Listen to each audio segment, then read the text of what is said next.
En la cena de compromiso mi hijastra anunció: ¿saben lo que más quiero? Que usted desaparezca de nuestras vidas para siempre. Mi esposa Marta sonrió y estuvo de acuerdo. Esa noche tomé una decisión: vendí el apartamento donde ellas vivían, cancelé todo lo que pagaba para ellas. 3 semanas después, cuando ellas abrieron la puerta y vieron lo que estaba ahí dentro, quedaron paralizadas. Pero en ese momento yo no estaba ahí para verlo, porque ya me había ido, y nunca imaginaron que desaparecer significaba llevarse todo lo que yo había construido en silencio durante 18 años completos de mi vida.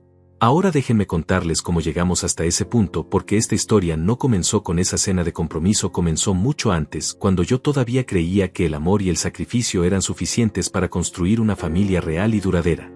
Conocí a Marta cuando yo tenía 33 años, ella tenía 30 y venía de un matrimonio destruido con una niña de 8 años llamada Leticia, que me miraba con esos ojos grandes y asustados como si yo fuera a desaparecer en cualquier momento, igual que su padre biológico lo había hecho. Yo no tenía hijos propios, nunca me había casado antes, porque siempre estuve enfocado en trabajar, en construir algo sólido, en tener estabilidad económica, y cuando las conocí sentí que finalmente había encontrado un propósito más grande que yo mismo. Pensé que podía ser el hombre que esas dos necesitaban, el que no iba a fallar, el que iba a estar presente siempre. Los primeros años fueron buenos, o al menos yo así los recuerdo. Leticia empezó a llamarme por mi nombre. Ricardo nunca me dijo papá, y yo nunca se lo pedí porque entendía que ella ya tenía un padre en algún lugar del mundo, aunque ese hombre nunca enviara un peso, nunca llamara, nunca preguntara si su hija estaba bien o necesitaba algo. Yo sí estaba ahí cada mañana, preparaba el desayuno, llevaba a Leticia a la escuela, trabajaba turnos dobles en la empresa de construcción donde era supervisor para que no les faltara nada, pagaba las clases de piano que Marta quería para la niña, pagaba los uniformes, los libros, las salidas con amigas, los cumpleaños, las navidades, todo sin excepción. Marta no trabajaba, decía que necesitaba enfocarse en la casa, en Leticia, en mantener todo funcionando, y yo acepté eso porque pensé que cada familia se organiza como puede, y si yo podía sostener todo económicamente, entonces ella podía encargarse del resto sin problemas. Compré el apartamento 3 años después de casarnos, un lugar modesto pero digno en un barrio tranquilo con 2 habitaciones, una para nosotros y otra para Leticia. Puse el apartamento a mi nombre porque yo pagué la entrada completa, yo firmé el crédito hipotecario, yo asumí la deuda de 20 años que venía con esa propiedad, fueron $60,000 en total. Marta estuvo feliz ese día, recuerdo que abrazó a Leticia y le dijo: mira mi amor, ahora tenemos un hogar de verdad, nunca más vamos a depender de nadie, y yo me quedé ahí parado con las llaves en la mano, pensando que ella se refería a que nunca más iban a depender de su ex esposo, no que yo también estaba incluido en esa categoría de gente prescindible. Los años pasaron, Leticia creció, se volvió una adolescente difícil, como todas, repleta de actitudes, de silencios, de portazos. Yo intenté ser paciente, ser comprensivo, recordar que yo no era su padre biológico y que tal vez no tenía derecho a exigir respeto de la misma forma, pero igual lo intentaba con toda mi capacidad. Pagué su universidad completa, 4 años de matrícula, libros, materiales, transporte, fueron casi $80,000 invertidos en su educación, porque Marta insistía en que Leticia merecía lo mejor y yo estaba de acuerdo con eso. Una buena educación era importante para su futuro. Cuando Leticia se graduó ni siquiera me invitó a la ceremonia, dijo que solo había lugares limitados y que quería que su abuela Carmen estuviera ahí. Yo dije que estaba bien, que lo entendía perfectamente, pero por dentro algo se rompió un poco más. Después vino el apartamento para ella, porque según Marta, una mujer joven necesitaba independencia, necesitaba su propio espacio para crecer, para descubrirse a sí misma, y yo pagué el alquiler durante 2 años completos mientras ella buscaba trabajo en su área de marketing, fueron $1,200 mensuales. Luego conoció a Rafael, un tipo que parecía correcto, trabajaba en finanzas, tenía buena presencia, hablaba bien, y cuando Leticia anunció que se iban a casar, Marta lloró de felicidad, y yo sentí que tal vez finalmente iba a recibir algo de reconocimiento, tal vez en la boda Leticia diría algunas palabras de agradecimiento, tal vez me miraría y reconocería, aunque fuera con un gesto, todo lo que yo había hecho por ella durante 18 años. Pero eso nunca llegó. La cena de compromiso fue organizada en un restaurante elegante del centro, uno de esos lugares con manteles blancos, copas de cristal y meseros que hablan en voz baja como si estuvieran en una biblioteca. Yo pagué la reserva, por supuesto, pagué el menú completo para 30 personas porque Leticia quería que todos sus amigos estuvieran ahí, todos los compañeros de universidad, las amigas de la infancia, los primos lejanos, todos menos las personas que realmente me importaban a mí, porque yo no tenía a nadie en esa mesa excepto a Marta, y resulta que ni siquiera ella estaba realmente de mi lado. Llegué temprano, como siempre, ayudé a organizar las mesas, revisé que todo estuviera en orden, hablé con el gerente sobre el menú especial que Leticia había pedido: langosta, salmón, vino importado, champán francés, nada podía faltar, nada podía salir mal porque era su noche especial y yo quería que fuera perfecta para ella a pesar de todo, a pesar de que en los últimos años ella apenas me dirigía la palabra, a pesar de que me trataba como si fuera un extraño en mi propia casa. Cuando los invitados comenzaron a llegar yo me quedé en un costado saludando cuando era necesario, sonriendo cuando tocaba, pero sintiéndome como un extra en una película que no era mía. Rafael estaba en el centro rodeado de sus amigos, riendo fuerte, contando historias de la universidad, de sus viajes por Europa, de sus planes futuros, y Leticia brillaba a su lado con ese vestido azul que le había costado $800 y que por supuesto yo también había pagado sin recibir siquiera un gracias. Sin escuchar ni una sola palabra de reconocimiento. Marta estaba feliz, eso era innegable, se movía entre las mesas saludando, abrazando, presentando a Leticia como si fuera una obra de arte que ella sola había creado, como si los últimos 18 años de esfuerzo no hubieran existido, como si yo fuera simplemente un invitado más en esa celebración, un desconocido que había aparecido por error en el lugar equivocado. Yo observaba todo desde mi rincón con una copa de vino en la mano que apenas había probado porque necesitaba mantener la cabeza clara, necesitaba estar presente, aunque sintiera que cada minuto que pasaba en ese lugar me estaba robando un pedazo de dignidad que nunca iba a recuperar. Cuando llegó el momento de los brindis, Rafael se puso de pie, tomó su copa y empezó a hablar sobre el amor, sobre encontrar a la persona correcta, sobre construir un futuro juntos, palabras bonitas vacías de experiencia real, pero bonitas al fin. Hablaba con esa confianza que solo tienen los hombres jóvenes que nunca han tenido que sacrificar nada por nadie, y luego le pasó la palabra a Leticia con una sonrisa orgullosa, como si ella fuera el mayor tesoro del mundo. Ella se levantó con esa seguridad que solo tienen las personas que nunca han tenido que luchar por nada, tomó su copa, miró a todos los invitados y empezó a hablar sobre lo agradecida que estaba por tener una madre tan increíble, tan fuerte, tan valiente, que la había criado sola, que le había dado todo, que había sido su roca, su inspiración, su ejemplo de vida, su héroe personal. Yo sentí que la temperatura de mi cuerpo bajaba varios grados mientras la escuchaba hablar, sentí como cada palabra era una bofetada silenciosa pero efectiva, porque ella estaba reescribiendo la historia delante de todos, estaba borrando 18 años de mi presencia como si nunca hubieran existido, como si todas esas mañanas llevándola a la escuela, todas esas noches, ayudándola con las tareas, todos esos años pagando cada cosa que necesitaba fueran completamente invisibles. Y entonces vino la frase, la que cambió todo para siempre. Leticia miró directamente hacia donde yo estaba parado cerca de la pared con mi copa en la mano, y dijo con una sonrisa que parecía dulce pero que tenía veneno debajo: ¿saben lo que más quiero en este momento, lo que más deseo para mi nueva vida, para mi futuro con Rafael? Que usted desaparezca de nuestras vidas para siempre, que se vaya y nos deje en paz de una vez por todas. El silencio que siguió fue ensordecedor, podía escuchar mi propio corazón latiendo en mis oídos, podía sentir todas las miradas girando hacia mí esperando alguna reacción, alguna explosión, algún drama, pero yo no les di ese placer, me quedé quieto con la copa en la mano, con el rostro neutro, como si acabara de escuchar un comentario sobre el clima, como si esas palabras no me hubieran atravesado el pecho como un cuchillo afilado. Y entonces hice algo que nunca debía hacer, busqué los ojos de Marta, busqué alguna señal de que ella iba a defenderme, de que iba a decir algo, de que iba a poner un límite a esa crueldad tan innecesaria, tan pública, tan devastadora. Busqué en su rostro, aunque fuera un destello de incomodidad, de vergüenza, de amor. Pero Marta solo sonrió, asintió con la cabeza lentamente como si estuviera de acuerdo con cada palabra, y levantó su copa como si estuviera brindando por la mejor noticia del mundo, como si la desaparición de su esposo fuera motivo de celebración, como si 18 años de matrimonio pudieran borrarse con un simple gesto de aprobación maternal. Eso fue peor que las palabras de Leticia, 1000 veces peor, porque una hijastra ingrata puede ser producto de la juventud, de la inmadurez, de no entender el valor de las cosas, pero una esposa que sonríe cuando piden tu desaparición, eso es traición pura y simple, eso es el final de todo, eso es la confirmación de que nunca fuiste importante, de que siempre fuiste reemplazable. Algunos invitados rieron incómodos, otros desviaron la mirada hacia sus platos como si de repente el salmón se hubiera vuelto la cosa más interesante del mundo. Rafael carraspeó y trató de cambiar el tema rápidamente, haciendo otro brindis sobre el futuro, sobre los planes de boda, sobre la luna de miel en Italia, que por supuesto también esperaban que yo pagara, pero el daño ya estaba hecho, las palabras ya habían sido dichas, la sentencia ya había sido pronunciada y no había forma de retractarse, de borrar lo que acababa de pasar delante de todos esos testigos. Yo terminé mi copa, la dejé sobre la mesa con cuidado sin hacer ruido y caminé hacia la salida del restaurante con pasos firmes pero tranquilos. Nadie me detuvo, nadie preguntó si estaba bien, nadie vino detrás de mí a disculparse, ni siquiera Marta, que se quedó ahí sentada riendo con los demás como si nada hubiera pasado, como si su esposo no acabara de ser humillado públicamente, delante de 30 personas, como si 18 años de matrimonio no significaran absolutamente nada en ese momento. Esa noche conduje hasta un mirador en las afueras de la ciudad, me quedé ahí sentado en el auto mirando las luces de la ciudad, pensando en todo lo que había construido, en todo lo que había dado, en todos esos años de trabajo, de sacrificio, de estar presente cuando nadie más le estaba, y por primera vez en 18 años me permití sentir rabia verdadera, no tristeza, no decepción, sino rabia pura contra mí mismo por haber sido tan ciego, por haber creído que el amor incondicional era suficiente, por Haber pensado que si yo daba lo suficiente eventualmente recibiría, aunque fuera migajas de reconocimiento.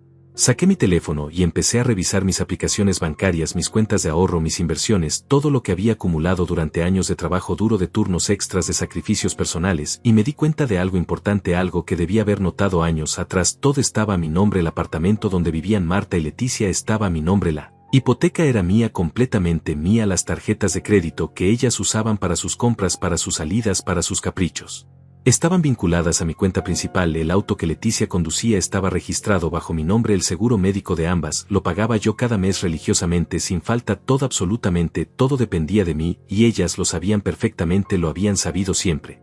Y en ese momento tomé una decisión que cambiaría todo para siempre. Si ellas querían que yo desapareciera, entonces iba a desaparecer exactamente como lo habían pedido, pero iba a llevarme conmigo todo lo que yo había construido, porque desaparecer no significaba dejarles todo regalado, desaparecer significaba irme completamente con todo lo que era mío por derecho, por esfuerzo, por todos esos años de trabajo que nadie más había valorado. Volví a casa esa noche pasadas las 2 de la mañana. Marta ya estaba dormida, ni siquiera me había esperado despierta, ni siquiera había enviado un mensaje preguntando dónde estaba, si estaba bien, si necesitaba hablar, simplemente se había ido a dormir como si nada hubiera pasado, como si la cena hubiera sido un éxito total, como si humillar a su esposo delante de 30 personas fuera algo completamente normal y aceptable. Yo no dormí esa noche, me quedé en la sala con mi laptop abierta y empecé a hacer llamadas mentales, a planificar cada paso, a organizar todo lo que necesitaba hacer, porque esto no iba a ser impulsivo, no iba a ser emocional, iba a ser frío, calculado y completamente legal. Quería que cuando todo terminara nadie pudiera decir que yo había hecho algo incorrecto, algo ilegal, algo de lo que pudiera arrepentirme después. A la mañana siguiente, cuando Marta se levantó, yo ya estaba vestido con traje y corbata, listo para salir. Ella me miró extrañada, porque normalmente los sábados yo me quedaba en casa, haciendo el desayuno, arreglando cosas que se habían roto durante la semana, limpiando el garaje, cortando el césped, siendo útil como siempre, como el buen esposo invisible que nunca causaba problemas. Pero ese día no, ese día todo era diferente. Buenos días, le dije con una sonrisa tranquila y controlada. Tengo algunas diligencias importantes que hacer en el centro, regreso más tarde, no me esperen para comer. Y salí antes de que ella pudiera preguntar nada más, antes de que pudiera ver en mis ojos que algo había cambiado fundamentalmente dentro de mí. Mi primera parada fue con mi abogado Roberto, un tipo que conocía desde hacía 15 años, que me había ayudado con la compra del apartamento, con algunos contratos laborales, con la redacción de mi testamento, un hombre serio, discreto y completamente profesional, que sabía guardar secretos y que nunca hacía preguntas innecesarias. Roberto, necesito tu ayuda urgente, le dije cuando estuve sentado frente a él en su oficina del 10º piso con vista a toda la ciudad. Necesito vender el apartamento donde vivo, necesito cancelar todas las cuentas bancarias vinculadas a mi nombre, necesito separarme financieramente de mi esposa de forma completa, y necesito hacerlo de forma rápida pero completamente legal, sin que nadie pueda decir que hice algo incorrecto o que actué de mala fe. Roberto me miró por encima de sus lentes con esa expresión seria que siempre tenía cuando los casos se ponían interesantes o complicados. Ricardo, ¿qué pasó exactamente?, me preguntó con voz calmada, porque me conocía lo suficiente como para saber que yo no era de tomar decisiones impulsivas, que yo siempre pensaba las cosas 2 veces antes de actuar.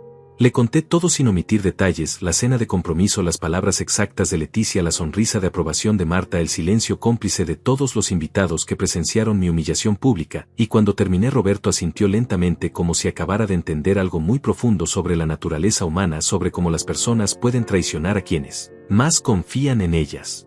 Puedo ayudarte sin problema, me dijo con tono firme, pero necesito que estés completamente seguro de esto, Ricardo, porque una vez que empieces este proceso no hay vuelta atrás. Vas a quemar puentes que nunca se van a reconstruir, vas a cambiar tu vida de forma radical y permanente. ¿Estás realmente preparado para enfrentar todas las consecuencias de esta decisión? Nunca he estado más seguro de algo en toda mi vida, le respondí mirándolo directamente a los ojos, y era verdad, porque por primera vez en 18 años largos e interminables sentía que estaba tomando una decisión para mí mismo, no para Marta, no para Leticia, no para mantener la paz familiar, sino exclusivamente para mí, para mi dignidad, para mi futuro.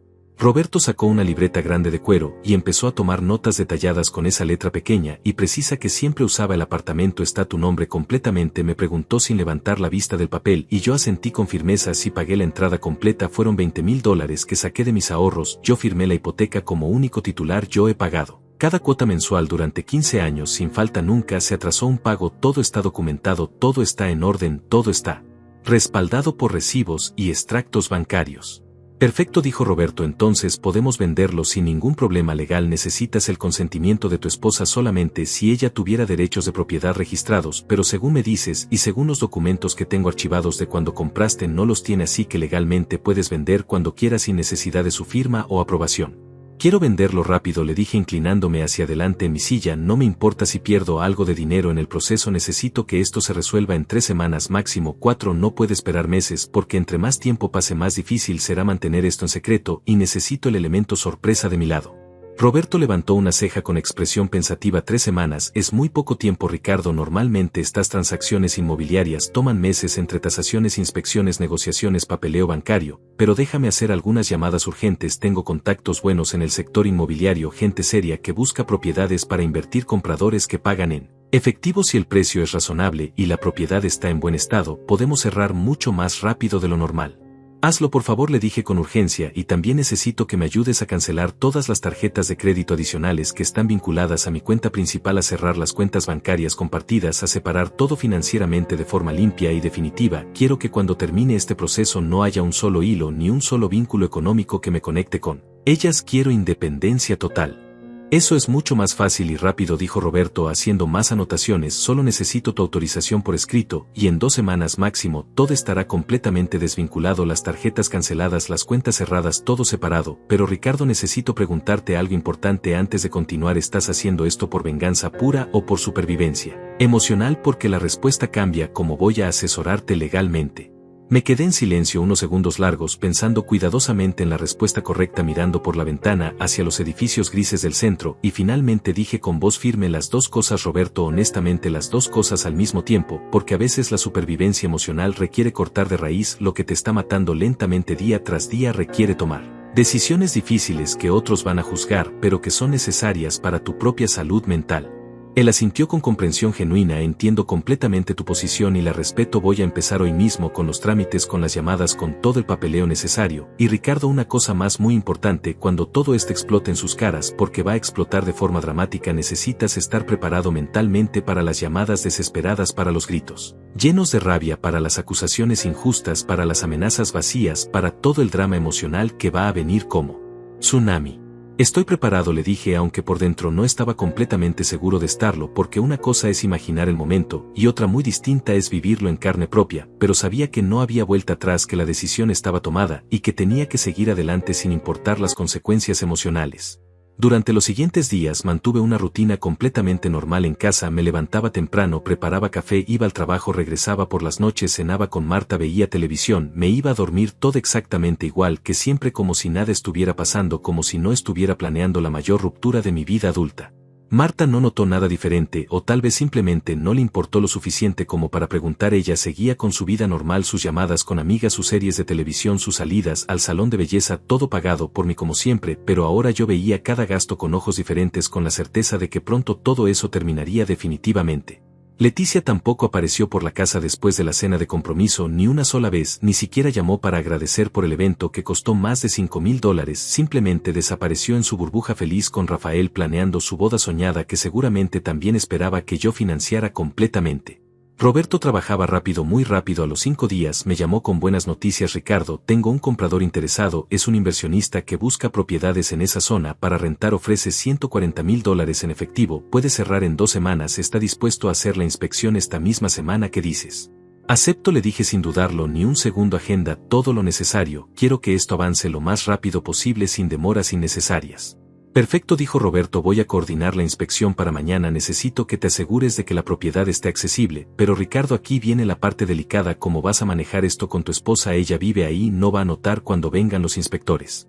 Le voy a decir que es una inspección de rutina del seguro, le respondí improvisando rápidamente, que necesitan revisar las instalaciones eléctricas y de plomería para renovar la póliza. Ella no va a cuestionar eso, nunca cuestiona nada relacionado con trámites administrativos, porque siempre he manejado todo yo solo. Inteligente, dijo Roberto, muy inteligente. Entonces mañana a las 10 de la mañana van a ir los inspectores, estate atento por si ella te llama con preguntas.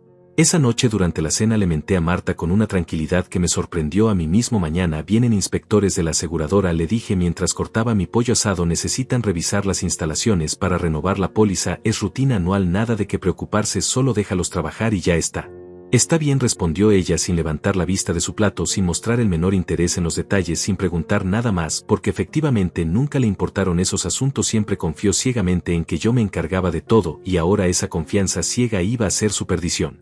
Al día siguiente los inspectores llegaron puntuales, revisaron todo, tomaron fotos, midieron espacios, evaluaron el estado general de la propiedad y se fueron en menos de 2 horas. Marta ni siquiera salió de la habitación para saludarlos, solo gritó desde adentro que pasaran, que hicieran lo que necesitaran hacer. 3 días después Roberto me llamó nuevamente. La inspección salió perfecta, el comprador confirma la oferta, quiere cerrar el próximo viernes, necesito que vengas a firmar los papeles preliminares. Y Ricardo, hay algo más que necesitamos discutir: dónde vas a vivir después de esto, porque obviamente no puedes quedarte en el apartamento una vez que lo vendas. Ya lo tengo resuelto, le dije, porque efectivamente lo había pensado. Voy a rentar un departamento pequeño en el centro. Ya hablé con un par de opciones, tengo una cita para ver uno mañana, algo simple, funcional, donde pueda empezar de nuevo, sin recuerdos, sin fantasmas del pasado. Bien pensado, dijo Roberto, muy bien pensado. Entonces nos vemos el miércoles en mi oficina para firmar todo y preparar el cierre final de la venta. El miércoles firmé todos los documentos necesarios con mano firme, sin dudas, sin arrepentimientos. El comprador era un señor de unos 60 años que apenas habló, solo revisó papeles, firmó donde le indicaron y entregó un cheque certificado por el monto total $140,000 que deposité inmediatamente en una cuenta nueva que había abierto específicamente para esto. Roberto me entregó una copia de todos los documentos firmados, organizados en una carpeta gruesa de manila, y me dijo con tono serio: ahora viene la parte más difícil, Ricardo, el cierre oficial es el próximo viernes a las 10 de la mañana. Ese día los nuevos dueños van a tomar posesión legal del apartamento y tu esposa y tu hijastra van a tener que desalojar la propiedad inmediatamente. ¿Cómo planeas manejar esa conversación? Porque va a ser brutal emocionalmente hablando. No voy a tener esa conversación, le dije mirándolo directamente a los ojos. Ellas van a enterarse ese mismo día, cuando los nuevos dueños toquen la puerta con la escritura en mano, y con el alguacil si es necesario. Yo ya no voy a estar ahí para explicar nada, para justificar nada, para escuchar gritos ni acusaciones. Simplemente voy a desaparecer tal como ellas me pidieron que hiciera. Roberto negó con la cabeza lentamente. Eso va a ser un shock terrible para ellas, Ricardo. Vas a destruir su mundo en cuestión de segundos, sin previo aviso, sin oportunidad de prepararse. ¿Estás completamente seguro de que quieres hacerlo de esta manera tan drástica, tan fría? Ellas destruyeron mi mundo delante de 30 personas sin previo aviso, le recordé con voz firme. Me dijeron que desapareciera para siempre delante de todos sus amigos y familiares, y mi esposa estuvo de acuerdo con una sonrisa en el rostro. Así que sí, estoy completamente seguro de que quiero hacerlo exactamente de esta manera, porque es lo que ellas pidieron y yo solo estoy cumpliendo su deseo al pie de la letra. Entiendo, dijo Roberto suspirando profundamente. Entonces el viernes a las 10 todo estará listo, el alguacil estará presente para asegurar que el desalojo se haga de forma legal y ordenada. Los nuevos dueños tendrán todos los documentos necesarios y tú estarás muy lejos de ahí viviendo tu nueva vida. ¿Es correcto? Es correcto, confirmé sintiendo una mezcla extraña de alivio y ansiedad en el estómago. Ya renté un departamento pequeño en el centro, un lugar de una habitación simple, funcional, donde puede empezar desde cero. Voy a mudarme este fin de semana, poco a poco, para que Marta no sospeche nada. Voy a llevar solo lo esencial, mi ropa, mis documentos personales, algunas cosas de valor sentimental y ya está. ¿Y las tarjetas de crédito?, preguntó Roberto. Ya están canceladas todas las que estaban vinculadas a tu cuenta principal. Todas, respondí, excepto una que voy a cancelar el jueves en la noche, un día antes del cierre, para que no tengan tiempo de hacer compras de emergencia ni de sacar dinero que no les corresponde. Ya revisé los extractos del último mes. Leticia gastó $2,200 en ropa y restaurantes. Marta gastó $1,800 en el salón de belleza, tratamientos faciales y compras en línea. Todo con mi dinero, sin preguntarme, sin agradecer, asumiendo que era un derecho eterno. Roberto silbó suavemente. Eso es mucho dinero mensual, Ricardo. Has estado sosteniendo un estilo de vida muy cómodo para ellas durante años sin recibir nada a cambio, ni siquiera respeto básico. Lo sé, dije sintiendo el peso de esa realización. Ahora lo veo con claridad total, pero durante años estuve ciego voluntariamente porque quería creer que estaba construyendo una familia real que eventualmente recibiría amor genuino, reconocimiento, pero me equivoqué completamente y ahora es tiempo de corregir ese error de forma definitiva. Los días siguientes fueron extraños, emocionalmente agotadores, porque tenía que seguir actuando con normalidad en casa mientras por dentro todo estaba cambiando radicalmente. Cada mañana me levantaba, desayunaba con Marta, hablábamos de cosas triviales, del clima, de las noticias de los vecinos, y yo asentía, sonreía, respondía automáticamente mientras mi mente estaba en otro lugar planeando cada detalle de mi salida. El sábado empecé a mover mis cosas de forma discreta. Llevé 3 cajas con ropa, documentos importantes, fotografías viejas de mi familia biológica, algunos libros que apreciaba. Todo lo metí en el maletero de mi auto y lo llevé al departamento nuevo que había rentado, un lugar pequeño en un edificio viejo pero bien mantenido en el 7º piso con vista a la avenida principal lleno de ruido de vida de movimiento constante, completamente diferente a la casa silenciosa y fría donde había vivido los últimos años. Marta no notó nada porque nunca revisaba mis cosas, nunca preguntaba qué hacía los fines de semana, cuando salía temprano simplemente asumía que iba al gimnasio o a hacer compras o a cualquier otra actividad rutinaria de esposo invisible que no causa problemas. El martes por la noche, 3 días antes del cierre oficial, recibí una llamada de Leticia, era la primera vez que me llamaba en semanas y por un momento absurdo pensé que tal vez iba a disculparse, que tal vez había reflexionado sobre sus palabras crueles en la cena de compromiso, pero estaba completamente equivocado. Ricardo, necesito que me transfieras $5,000, dijo sin saludar, sin preguntar cómo estaba, sin ningún tipo de cortesía básica. Rafael y yo encontramos el lugar perfecto para la recepción de la boda, pero necesitamos dar un adelanto esta semana o lo perdemos. Puedes hacer la transferencia mañana temprano. Me quedé en silencio unos segundos procesando la audacia absoluta de su petición después de lo que había dicho delante de todos, después de pedirme públicamente que desapareciera de sus vidas. Ahora me llamaba pidiendo $5,000 como si nada hubiera pasado, como si yo fuera simplemente un cajero automático sin sentimientos, sin dignidad. No voy a transferir nada, Leticia, le dije con voz calmada, pero firme. Ustedes me pidieron que desapareciera de sus vidas y eso es exactamente lo que voy a hacer, así que busquen otra forma de pagar su boda porque yo no voy a financiar nada más. Hubo un silencio largo del otro lado de la línea, y luego su voz cambió completamente de tono, se volvió aguda, irritada, como que no vas a pagar, siempre has pagado todo, tú eres el que tiene dinero, nosotras no tenemos cómo pagar una boda así de grande, no puedes dejarnos colgadas ahora justo cuando más te necesitamos. Deberías haberlo pensado antes de decirme que desapareciera para siempre, respondí sintiendo una calma extraña, una paz interior que nunca había experimentado antes. Yo solo estoy cumpliendo tu deseo, Leticia, tal como lo pediste delante de 30 personas, así que adiós y buena suerte con todo. Colgué antes de que pudiera responder, apagué el teléfono completamente porque sabía que iba a llamar de nuevo, que iba a gritar, que iba a decirle a Marta y que ambas iban a intentar hacerme sentir culpable, pero ya no me importaba, esa táctica ya no funcionaba conmigo porque había cruzado un punto de no retorno. Esa noche dormí mejor que en meses, sin pesadillas, sin ansiedad, sin ese nudo constante en el estómago que había cargado durante años. Me sentí ligero, libre, como si me hubiera quitado un peso invisible que había estado aplastándome lentamente. El miércoles Marta me confrontó en la cocina durante el desayuno. Leticia, me dijo que te negaste a pagar la recepción de su boda, dijo con tono acusatorio. ¿Qué te pasa, Ricardo? Siempre has sido generoso con ella, ¿por qué ahora te comportas así de egoísta justo cuando está planeando el día más importante de su vida? La miré directamente a los ojos sin parpadear, sin mostrar emoción alguna, porque ya había ensayado este momento mentalmente docenas de veces. Marta, tu hija me dijo delante de todos que quería que desapareciera para siempre de sus vidas y tú estuviste de acuerdo, sonreíste, asentiste con la cabeza, así que estoy haciendo exactamente eso, desaparecer completamente. Y cuando uno desaparece no deja dinero atrás, no deja regalos, no deja nada.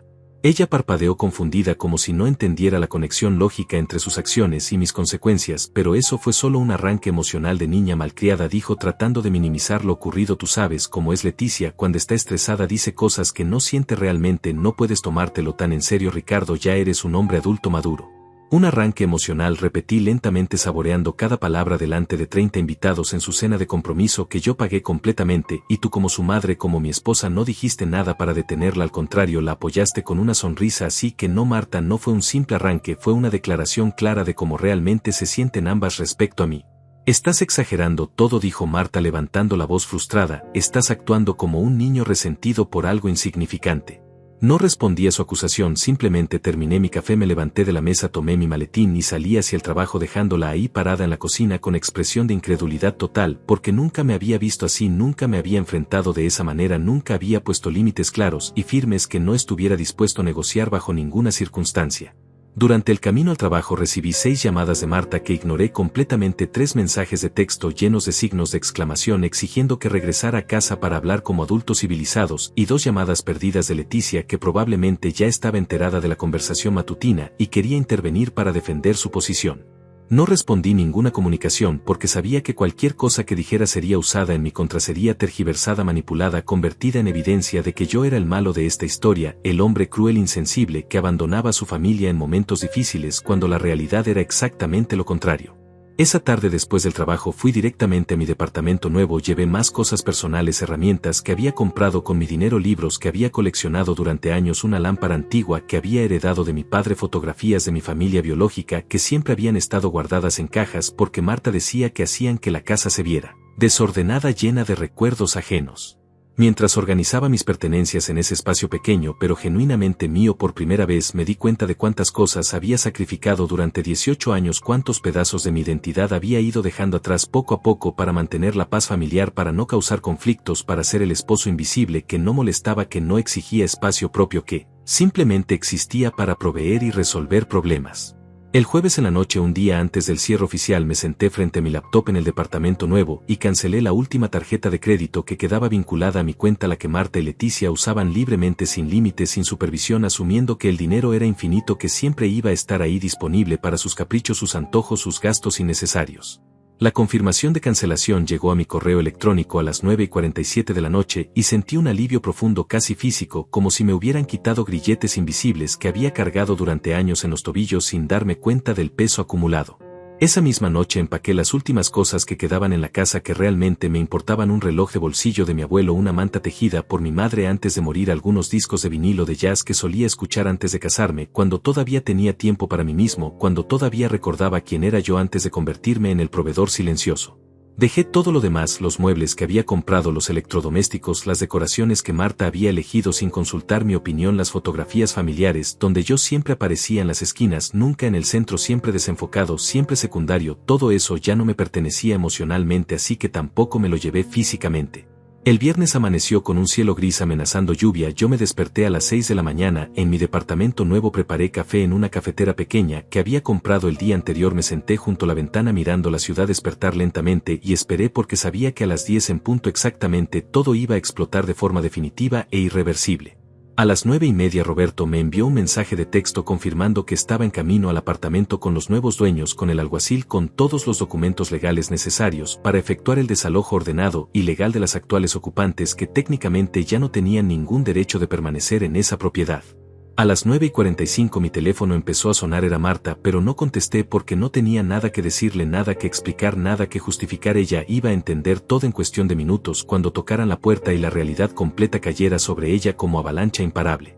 A las 10:02 exactamente Roberto me llamó. Ya estamos aquí, me dijo con voz profesional y neutral. Están tocando la puerta ahora, tu esposa acaba de abrir, está leyendo los documentos, tiene expresión de shock total, absoluto, completo, no puede creer lo que está viendo.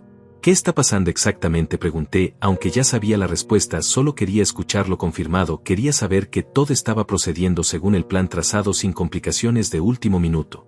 El alguacil le está explicando que la propiedad fue vendida legalmente, que el cierre se efectuó ayer, que los nuevos dueños tienen derecho legal de tomar posesión inmediata, que ella tiene 2 horas para recoger sus pertenencias esenciales y desalojar completamente el apartamento, me informó Roberto manteniendo ese tono profesional que usaba en situaciones difíciles. Tu esposa está pidiendo hablar contigo, está diciendo que esto es un error, que tiene que ser una confusión administrativa. No es un error, dije firmemente, y no voy a hablar con ella, no ahora, no nunca. Dile al alguacil que proceda según la ley, que haga cumplir la orden de desalojo, que no acepte excusas ni demoras, porque seguramente van a intentar manipularle emocionalmente con lágrimas, con historias dramáticas. Entendido, dijo Roberto, voy a mantenerme aquí supervisando todo, hasta que el desalojo esté completo. Te llamaré cuando termine para confirmar que todo salió según lo planeado, sin incidentes legales.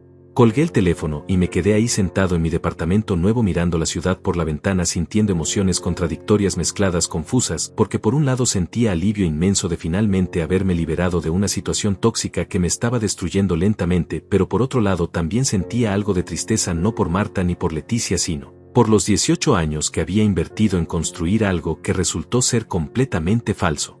Mi teléfono no dejaba de sonar, llamadas de Marta, de Leticia, incluso de algunos números desconocidos que probablemente eran amigos o familiares que ya habían sido informados del drama que estaba desarrollándose, pero yo no contesté ninguna llamada porque sabía que cualquier conversación en ese momento sería contraproducente, llena de gritos, de acusaciones, de intentos de manipulación emocional.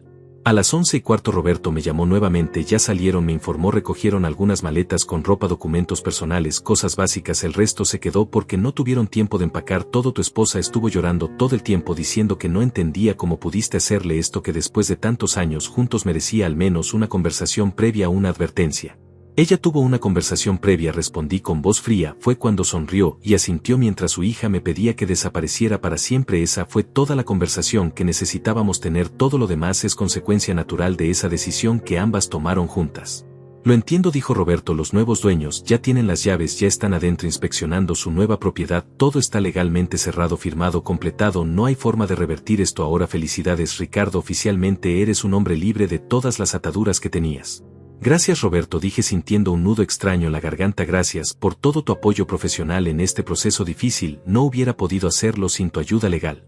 De nada, Ricardo, me dijo con tono más amigable. Ahora, te recomiendo que bloquees todos los números de teléfono relacionados con ellas, que te enfoques en tu nueva vida, en reconstruirte, en descubrir quién eres cuando no estás cargando el peso de personas que no te valoran adecuadamente. Seguí su consejo, bloqueé el número de Marta, el de Leticia y varios otros números desconocidos que seguían llamando insistentemente durante toda la tarde. Apagué las notificaciones de redes sociales porque sabía que probablemente estaban intentando contactarme también por esos medios con mensajes dramáticos llenos de acusaciones, de ruegos falsos.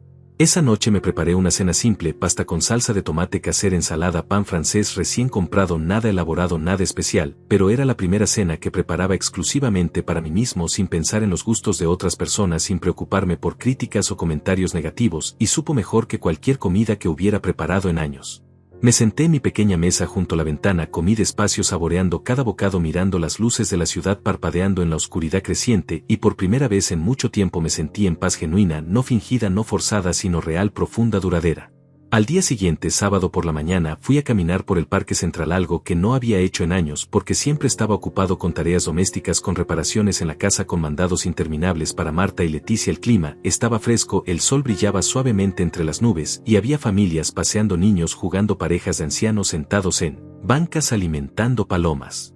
Mientras caminaba pensé en todo lo que había perdido, pero también en todo lo que había ganado. Había perdido 18 años de mi vida, había perdido dinero, había perdido la ilusión de tener una familia real, pero había ganado algo mucho más valioso. Había ganado mi dignidad de vuelta, había ganado mi libertad, había ganado la oportunidad de empezar de nuevo a los 51 años, con experiencia, con sabiduría, con claridad absoluta sobre lo que nunca más iba a tolerar en mi vida.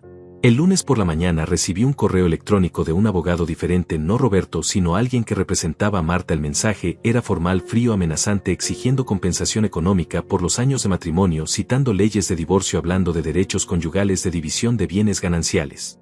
Leí el correo electrónico completo 2 veces, tratando de entender la lógica retorcida detrás de cada argumento legal, cada amenaza velada, cada intento de hacerme sentir culpable por proteger lo que legalmente me pertenecía, y luego simplemente lo reenvié a Roberto con una nota breve que decía: maneja esto por favor, no quiero tener ningún contacto directo con ellas ni con sus representantes. Roberto respondió en menos de una hora: tranquilo, Ricardo, ya me esperaba. Esto es la reacción típica cuando alguien pierde acceso repentino a recursos económicos que consideraba garantizados para siempre. Voy a responder formalmente explicando que todo lo que hiciste fue completamente legal, que el apartamento estaba registrado únicamente a tu nombre, que las deudas eran tuyas, que no hay bienes gananciales que dividir porque tú compraste todo antes y durante el matrimonio con tu dinero. Exclusivamente.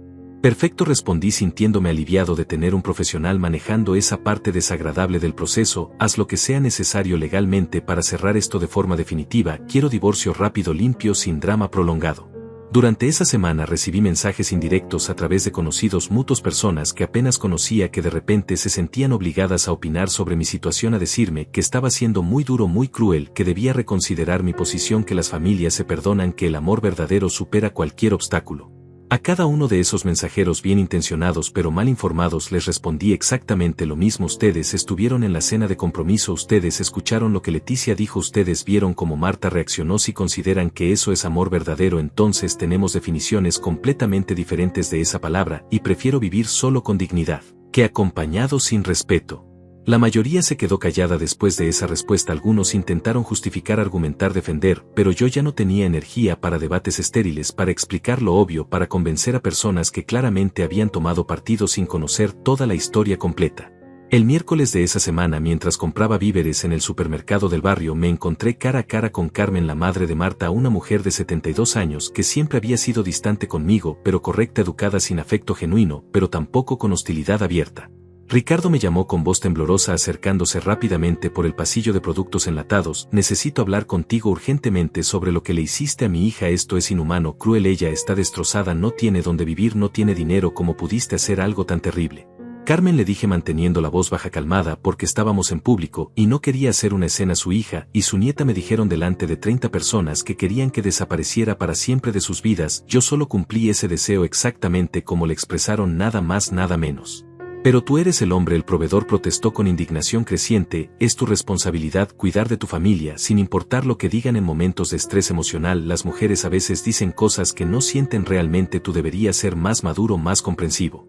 Tengo 51 años, Carmen, respondí firmemente. He sido maduro y comprensivo durante 18 años completos. He provisto, he cuidado, he sacrificado sin recibir ni siquiera respeto básico a cambio, así que no me hable de responsabilidades cuando su hija y su nieta nunca cumplieron con la responsabilidad mínima de tratarme con dignidad humana. Eres un hombre egoísta sin corazón, dijo elevando la voz, atrayendo miradas curiosas de otros compradores. Mi hija te dio los mejores años de su vida, te dio un hogar, una familia, y así le pagas abandonándola cuando más te necesita. Su hija me dio cuenta de eso, repuse con calma helada, y ahora yo también me voy. Su hija nunca trabajó durante nuestro matrimonio, nunca aportó económicamente, nunca se preocupó por construir algo juntos, solo consumió lo que yo proveía, y cuando finalmente pedí un mínimo de respeto me dijeron que desapareciera, así que aquí estamos, Carmen, viviendo las consecuencias de sus propias palabras. Esto no se va a quedar así, amenazó con el dedo índice apuntando hacia mi rostro. Vamos a demandar, vamos a pelear legalmente hasta que devuelvas lo que les robaste. No robé nada, dije recogiendo mi canasta de compras, preparándome para irme. Todo lo que hice fue legal, documentado, apropiado. Hablen con sus abogados, revisen los papeles y van a descubrir que no tienen ningún caso, pero son libres de intentarlo si eso las hace sentir mejor. Que disfruten el proceso. Me alejé dejándola ahí parada en medio del pasillo, rodeada de latas de sopa, con expresión de furia impotente, y aunque normalmente hubiera sentido culpa por hablarle así a una mujer mayor, esta vez no sentí nada excepto satisfacción de haber defendido mi posición con claridad, sin disculpas innecesarias. Esa noche Roberto me llamó para informarme que efectivamente habían presentado una demanda formal solicitando compensación económica, división de bienes, pensión alimenticia temporal, una lista larga de exigencias que parecían sacadas de algún manual de divorcios conflictivos. ¿Qué tan sólido es su caso legal?, pregunté, aunque por el tono de Roberto ya sospechaba la respuesta. Completamente débil, respondió casi riendo. No tiene ninguna base legal sólida. El apartamento estaba a tu nombre únicamente, tú pagaste todo con ingresos previos al matrimonio y durante el matrimonio, pero siempre desde tus cuentas personales. No hay bienes compartidos que dividir, no hay inversiones conjuntas, nada. Su abogado está pescando en el aire esperando que tú te asustes y ofrezcas un acuerdo por cansancio. No voy a ofrecer nada, dije con determinación absoluta. Que sigan adelante con la demanda, que presenten todas las pruebas que quieran, que lleven esto a juicio si es necesario. Yo tengo todos los recibos, todos los extractos bancarios, todos los documentos que demuestran que construí todo solo. Perfecto, dijo Roberto, esa es exactamente la actitud correcta. Voy a preparar nuestra respuesta formal. Voy a contrademandar por el divorcio, sin compensaciones, sin pensiones, división limpia, cada uno por su lado, y probablemente un juez lo va a aprobar sin mayor problema. Las semanas siguientes fueron extrañas, emocionalmente agotadoras, porque aunque estaba físicamente separado de Marta y Leticia, ellas seguían presente indirectamente a través de llamadas de conocidos mutuos, de publicaciones dramáticas en redes sociales, que amigos bien intencionados me enviaban capturas mostrando cómo me estaban pintando como el villano cruel de esta historia. En esas publicaciones Marta se presentaba como la víctima inocente, la esposa abandonada sin explicación, la mujer que había dedicado sus mejores años a un hombre ingrato que la dejó sin hogar, sin recursos, de la noche a la mañana por razones misteriosas que ella no lograba comprender. Nunca mencionaba la cena de compromiso, nunca mencionaba las palabras de Leticia, nunca mencionaba su sonrisa de aprobación. Cuando me pidieron que desapareciera, solo presentaba una versión editada conveniente de los hechos, diseñada para generar simpatía y apoyo social. Al principio me molestaba profundamente ver cómo distorsionaban la verdad, cómo me convertían en monstruo, cuando yo solo había defendido mi dignidad, pero Roberto me aconsejó sabiamente: no respondas públicamente a nada de eso, Ricardo. La gente que realmente te conoce sabe la verdad, y la opinión de extraños en redes sociales no tiene ningún valor real, legal ni emocional. Deja que hablen, que inventen, que dramaticen. Eventualmente se cansarán y buscarán otro drama para consumir. Seguí su consejo, aunque fue difícil, especialmente cuando vi comentarios de personas juzgándome sin conocer los hechos completos, llamándome cobarde, egoísta, miserable, deseándome mal en la vida, pero me recordé constantemente que la verdad no necesita defensa pública, que los hechos hablan por sí mismos, que mi paz mental valía más que ganar debates en internet. Un mes después del desalojo recibí noticias inesperadas a través de Roberto. Al parecer Marta y Leticia habían tenido que mudarse a un apartamento pequeño en las afueras de la ciudad, compartiendo gastos porque ninguna de las dos tenía ingresos suficientes para vivir solas. Leticia había conseguido trabajo medio tiempo en una tienda departamental ganando salario mínimo, muy diferente al estilo de vida lujoso que había llevado, financiado completamente por mí. La boda soñada con Rafael aparentemente se había cancelado indefinidamente porque sin mi financiamiento no podían pagar el lugar elegante que querían, la luna de miel en Italia, los vestidos caros, la fiesta elaborada, todo eso había desaparecido junto con el acceso a mi cuenta bancaria. ¿Cómo te sientes al respecto?, preguntó Roberto con genuina curiosidad. ¿Esperas que yo sienta satisfacción vengativa? Honestamente no siento nada, respondí después de pensarlo cuidadosamente. No siento alegría por sus dificultades, pero tampoco siento culpa ni responsabilidad, simplemente siento indiferencia total, como si estuviera escuchando noticias sobre extraños que viven en otro país, situaciones que no me afectan ni me conciernen. Esa es la señal de que estás sanando emocionalmente, dijo Roberto, cuando puedes pensar en las personas que te lastimaron y no sentir absolutamente nada, ni amor ni odio, solo vacío neutral. Eso significa que finalmente te liberaste del vínculo emocional tóxico que te mantenía atado. Tenía razón, me di cuenta mientras colgábamos. Había logrado algo que parecía imposible semanas atrás. Había logrado desconectarme emocionalmente de personas que durante 18 años habían ocupado cada pensamiento, cada decisión, cada aspecto de mi vida diaria.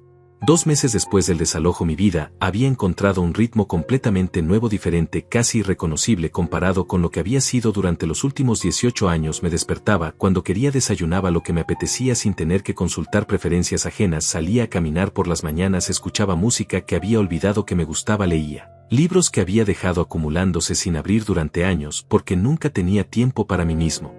El departamento pequeño que al principio me había parecido diminuto, casi claustrofóbico, ahora se sentía perfecto, acogedor, lleno de mis cosas, de mi energía, de mi paz. No había fotografías falsas en las paredes, no había decoraciones que no me gustaran, no había tensión invisible flotando en el aire. Cada rincón era genuinamente mío, y eso valía más que cualquier espacio grande, compartido con resentimiento. Empecé a cocinar de nuevo, algo que solía disfrutar antes de casarme, pero que había dejado de hacer porque Marta siempre criticaba mis platos, decía que usaba demasiado ajo, que la pasta quedaba muy al dente, que las salsas estaban muy condimentadas, así que eventualmente dejé de intentarlo, dejé de cocinar con pasión y solo preparaba comidas básicas funcionales sin alma. Ahora cocinaba para mí mismo, experimentaba con recetas nuevas, compraba ingredientes exóticos en el mercado internacional, probaba combinaciones extrañas, algunas funcionaban, otras no, pero el simple acto de crear algo en la cocina sin miedo al juicio me devolvía pedazos de identidad que había olvidado que existían. Una tarde de jueves, mientras compraba verduras frescas en el mercado local, me encontré con un antiguo compañero de trabajo, Francisco, un tipo alegre, conversador, que había dejado la empresa 5 años atrás para abrir su propio negocio de consultoría. Ricardo, hermano, me saludó con abrazo fuerte. Hace años que no te veía. ¿Cómo has estado? ¿Qué ha sido de tu vida? Cuéntame todo, porque te ves diferente, más liviano o algo así. Es una historia larga, Francisco, respondí sonriendo genuinamente, tal vez la más larga y complicada de mi vida, pero la versión corta es que finalmente me liberé de una situación que me estaba destruyendo lentamente y ahora estoy reconstruyendo desde cero. Suena intenso, dijo con expresión seria pero interesada. ¿Tienes tiempo para un café rápido? Hay una cafetería nueva en la esquina, hace el mejor espresso de la ciudad y me encantaría escuchar esa historia larga si quieres compartirla. Acepté su invitación porque hacía mucho tiempo que no tenía una conversación genuina con alguien que no estuviera involucrado en mi drama familiar, alguien que pudiera escuchar sin prejuicios, sin agendas ocultas. Nos sentamos en una mesa junto a la ventana de la cafetería, pequeña, acogedora, llena del aroma rico de café recién molido, y le conté todo desde el principio, desde cómo conocí a Marta hasta la cena de compromiso, hasta el desalojo, hasta el presente, viviendo solo en mi departamento, reconstruyendo mi vida pedazo por pedazo.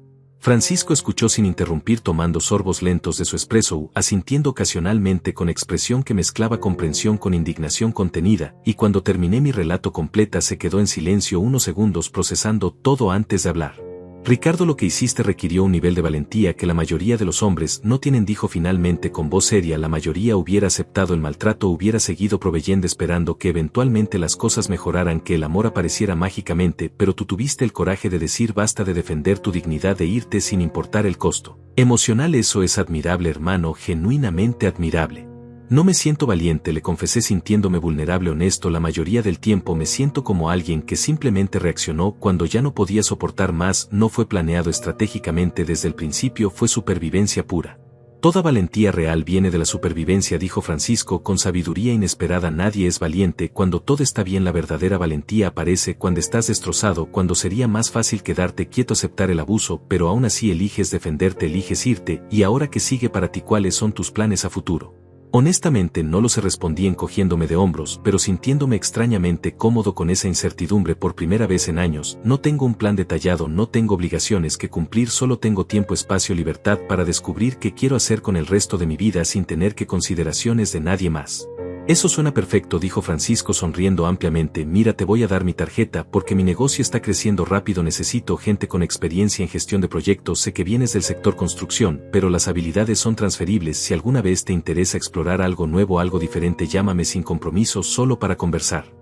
Acepté su tarjeta agradecido por la oferta, por la conexión humana genuina que no esperaba encontrar ese día, y mientras caminaba de regreso a mi departamento me di cuenta de algo importante: estaba empezando a reconstruir no solo mi vida material, sino también mi red social, con personas que me trataban con respeto, que veían valor en mí más allá de mi capacidad de proveer económicamente.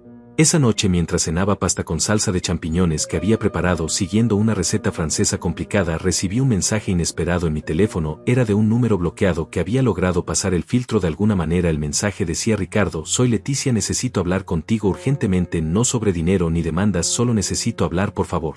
Mi primer instinto fue ignorarlo, borrar el mensaje, bloquear el número nuevamente, continuar con mi vida como si nada hubiera pasado, pero algo en el tono desesperado, algo en la brevedad del mensaje me hizo dudar, me hizo considerar si tal vez finalmente había llegado el momento de tener una conversación real, sin intermediarios, sin abogados.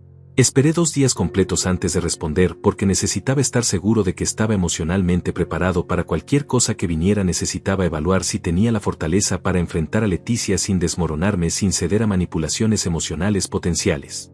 Finalmente le respondí: podemos vernos en la cafetería del centro el sábado a las 3 de la tarde, solo 30 minutos, si llegas tarde me voy, si vienes con alguien más me voy, si intentas manipularme emocionalmente me voy, estas son mis condiciones no negociables. Ella respondió casi inmediatamente: acepto todas tus condiciones, estaré ahí puntual, solo quiero hablar, Ricardo, nada más, te lo prometo. El sábado llegué a la cafetería 15 minutos antes para escoger una mesa estratégica cerca de la salida con visibilidad clara de toda el área, porque aunque había aceptado reunirme no confiaba completamente en que no hubiera algún plan oculto, alguna trampa emocional preparada. Leticia llegó exactamente a las 3 en punto, vestida de forma simple, sin maquillaje excesivo, sin joyas caras que solía usar. Se veía diferente, más delgada, más cansada, más humana, de alguna manera menos como la princesa mimada que había conocido durante 18 años. Gracias por venir, dijo sentándose frente a mí con manos temblorosas. Sé que no tenías ninguna obligación de aceptar verme después de todo lo que pasó, después de todo lo que dije. Tienes 30 minutos, Leticia, dije mirando mi reloj deliberadamente. Usa ese tiempo sabiamente porque no va a haber una segunda oportunidad de tener esta conversación. Ella sintió, respiró profundamente como preparándose para algo difícil y comenzó a hablar con voz baja, casi quebrada: Ricardo, necesito pedirte perdón, no porque espere que me perdones, ni porque quiera que vuelvas, ni nada de eso, solo porque finalmente entendí lo que te hice durante todos esos años, y necesito que sepas que me arrepiento profundamente. Me quedé en silencio esperando que continuara, porque las disculpas sin contexto, sin reconocimiento específico de las acciones dañinas, no significan nada real. Durante los últimos 2 meses, continuó con lágrimas comenzando a formarse en sus ojos, he tenido que trabajar por primera vez en mi vida, de verdad, trabajar 8 horas diarias ganando salario mínimo, sirviendo a clientes groseros, limpiando desastres ajenos, llegando a casa exhausta con los pies adoloridos, y recién ahora entiendo lo que tú hacías todos los días durante 18 años para que mamá y yo viviéramos cómodamente sin preocupaciones. Sigue, dije sin emoción en mi voz, porque todavía no había escuchado la parte importante, la parte sobre la cena de compromiso, sobre las palabras crueles.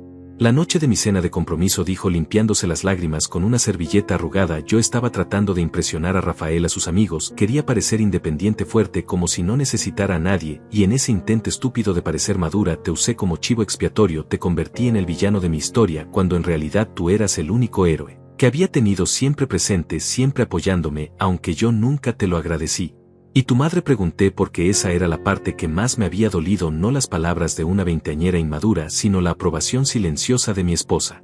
Mamá. Leticia pausó mordiéndose el labio. Mamá siempre ha sido así, Ricardo, tú lo sabes, egoísta, centrada en sí misma, incapaz de ver más allá de sus propias necesidades. Yo aprendí de ella, aprendí a tomar sin dar, aprendí a esperar que otros resolvieran mis problemas, aprendí todos los patrones tóxicos que ahora estoy tratando de desaprender en terapia. ¿Estás en terapia?, pregunté sorprendido genuinamente, porque eso era algo que nunca hubiera esperado de Leticia, la princesa que siempre pensó que sus problemas eran culpa de otros, nunca propios. Sí, respondió asintiendo lentamente. Empecé hace un mes, porque después de que todo colapsó, después de perder el apartamento, de tener que trabajar, de ver cómo Rafael me dejó, cuando descubrió que yo no tenía acceso a dinero fácil, me di cuenta de que algo estaba profundamente roto dentro de mí. No en ti, Ricardo, en mí. Rafael te dejó, repetí procesando esa información nueva, ese detalle que no esperaba escuchar. Si dijo con voz amarga llena de ironía, resulta que él tampoco me amaba realmente, solo amaba el estilo de vida que yo podía ofrecer gracias a tu dinero. Cuando le dije que ya no podíamos pagar la boda costosa, ni la luna de miel en Italia, ni el apartamento lujoso que habíamos planeado, simplemente desapareció, bloqueó mi número, empezó a salir con otra chica 2 semanas después, como si nuestros 3 años juntos no hubieran significado nada. Lo siento, dije, y lo decía genuinamente, porque aunque Leticia me había lastimado profundamente, no deseaba que sufriera ese tipo de traición que dolía de manera diferente. No lo sientas, dijo limpiándose más lágrimas, yo merecía eso, Ricardo, merecía experimentar exactamente lo que te hice sentir a ti, recibir el mismo desprecio, la misma indiferencia cruel, la misma sensación de ser desechable, reemplazable, insignificante. Es karma puro, y lo acepto completamente.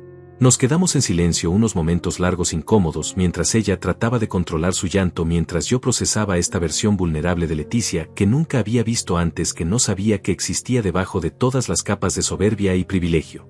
No vine aquí para pedirte dinero, continuó después de respirar profundamente, ni para pedirte que me ayudes con nada material. Vine porque mi terapeuta me dijo que parte de mi proceso de sanación requiere hacer reparaciones directas con las personas que lastimé sin esperar nada a cambio, solo reconocer el daño causado y ofrecer disculpas sinceras sin condiciones. Aprecio eso, Leticia, dije con honestidad genuina, aprecio que hayas venido, que hayas sido vulnerable, que hayas reconocido específicamente lo que hiciste mal. Eso requiere coraje real, no el tipo de valentía falsa de insultar a alguien delante de una multitud, sino el coraje verdadero de admitir tus errores cara a cara. Hay algo más que necesito decirte, dijo mirándome directamente a los ojos por primera vez durante toda la conversación. Mamá no sabe que estoy aquí, ella todavía está furiosa contigo, todavía cree que tú eres el villano, que todo lo que hiciste fue cruel e injustificado, y honestamente creo que ella nunca va a cambiar, nunca va a aceptar su responsabilidad en todo esto. Lo sé, respondí sin resentimiento en mi voz. Tu madre es quien es, Leticia, no puedo cambiarla, ni quiero intentarlo, ya no es mi responsabilidad, su felicidad, su bienestar, su crecimiento personal, nada de eso me pertenece más. Lo entiendo, dijo asintiendo, lo entiendo completamente, y solo quiero que sepas que no te culpo por irte, por protegerte, por hacer lo que tenías que hacer para sobrevivir. Si yo hubiera estado en tu lugar probablemente hubiera hecho lo mismo o peor. ¿Qué vas a hacer ahora?, pregunté con curiosidad genuina. ¿Cuáles son tus planes a futuro? ¿Cómo piensas reconstruir tu vida desde este punto? Voy a seguir trabajando, dijo con determinación sorprendente en su voz. Voy a seguir yendo a terapia, voy a aprender a ser independiente de verdad, no la independencia falsa que fingía tener, sino la real, la que viene de sostenerme a mí misma, de pagar mis propias cuentas, de no depender emocionalmente ni financieramente de nadie más, y algún día, cuando haya hecho suficiente trabajo interno, tal vez pueda tener relaciones saludables basadas en amor genuino, no en conveniencia económica. Eso suena como un plan sólido, dije sintiéndome extrañamente orgulloso de esta versión nueva de Leticia que estaba emergiendo de las cenizas de su vida anterior. Te deseo lo mejor, Leticia, sinceramente espero que logres todo eso, que encuentres paz verdadera. Gracias, Ricardo, dijo con sonrisa pequeña, triste pero genuina. Y solo una última cosa antes de irme, quiero que sepas que si alguna vez necesitas algo, si alguna vez quieres tener contacto nuevamente, aunque sea solo para tomar café como personas civilizadas, mi puerta está abierta, sin expectativas, sin demandas, solo como 2 seres humanos que compartieron parte de sus vidas. Lo tendré en cuenta, respondí, aunque honestamente no sabía si alguna vez tomaría esa oferta, si alguna vez estaría listo para reabrir ese capítulo, incluso de forma superficial. Ella se levantó, se despidió con un abrazo breve, incómodo pero sincero, y salió de la cafetería dejándome ahí sentado procesando toda la conversación, sintiendo emociones contradictorias mezcladas, confusas. Por un lado sentía satisfacción de haber sido vindicado de alguna manera, de escuchar finalmente el reconocimiento que nunca llegó durante 18 años, pero por otro lado también sentía algo de tristeza, no por lo que perdí, sino por todo el tiempo desperdiciado en una dinámica familiar tóxica que nunca tuvo posibilidad real de funcionar sanamente. Esa noche en mi departamento, mientras preparaba una cena simple, reflexioné sobre cuánto habían cambiado las cosas en solo 3 meses, cómo había pasado de ser el esposo invisible, proveedor silencioso, a ser un hombre libre, viviendo en sus propios términos, respondiendo solo ante sí mismo. No todo era perfecto, todavía había días difíciles donde la soledad pesaba más del esperado, donde extrañaba la idea de tener familia, aunque fuera disfuncional, pero esos momentos cada vez eran menos frecuentes, menos intensos, reemplazados gradualmente por una paz profunda que venía de vivir auténticamente. 3 semanas después del encuentro con Leticia recibí los papeles finales del divorcio firmados por el juez, oficialmente terminados, sin compensaciones, sin pensiones, división limpia, como había pedido desde el principio. Marta había aceptado finalmente los términos después de que su abogado le explicó que no tenía ningún caso legal sólido. Firmé los documentos sin ceremonia, sin emoción dramática, solo alivio simple de cerrar ese capítulo definitivamente, de poder avanzar sin hilos legales atándome al pasado. Esa misma semana llamé a Francisco, acepté su oferta de trabajo en su empresa de consultoría, empecé una carrera completamente nueva en un campo diferente rodeado de personas que no conocían mi historia pasada, que me trataban basándose en quien era ahora, no en quien había sido.